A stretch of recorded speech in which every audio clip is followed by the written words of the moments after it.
আজকে আমি আপনাদের সাথে গুগল অ্যাডসেন্সের একটা প্রবলেম নিয়ে আলোচনা করব। আপনাদের ঠিক এরকম একটা মেইল এসেছে, Google AdSense one of your payments accounts was cancelled, A payment account was cancelled. তো বর্তমানে ইউটিউবের যে নতুন রুল অনুযায়ী ইউটিউবের আর্নিং এবং অ্যাডসেন্সের আর্নিং আলাদা থাকবে। অর্থাৎ আপনারা ইউটিউব চ্যানেল থেকে যে রেভিনিউটা পাবেন সেটা আপনাদের ইউটিউব সেকশনে আসবে, আর আপনারা যে কোনো ওয়েবসাইট বা অন্য যে কোনো ওয়েবসাইটের সাথে অ্যাডসেন্সের লিঙ্ক করান সেক্ষেত্রে আপনাদের অ্যাডসেন্স সেকশনে চলে আসবে। কিন্তু আপনারা দেখতে পাচ্ছেন আপনাদের অ্যাডসেন্স ক্লোজড। তো এটা কেন হয়েছে?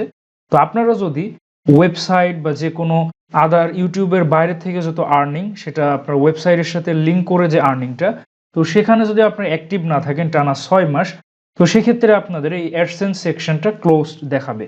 তো আপনারা যদি পুনরায় এই অ্যাডসেন্স নিয়ে আবার কাজ করেন, অর্থাৎ ওয়েবসাইট থেকে আর্নিং শুরু করেন, তাহলে কিন্তু এটা আবার রিঅ্যাক্টিভেট হয়ে যাবে। ইউটিউব সেকশন কিন্তু অন রয়েছে। তো আপনাদের যাদের ইউটিউব চ্যানেল আছে এটা দেখে আপনাদের টেনশনের কোনো কারণ নেই, এর জন্য আপনাদের চ্যানেলে কোনো ইফেক্ট পড়বে না।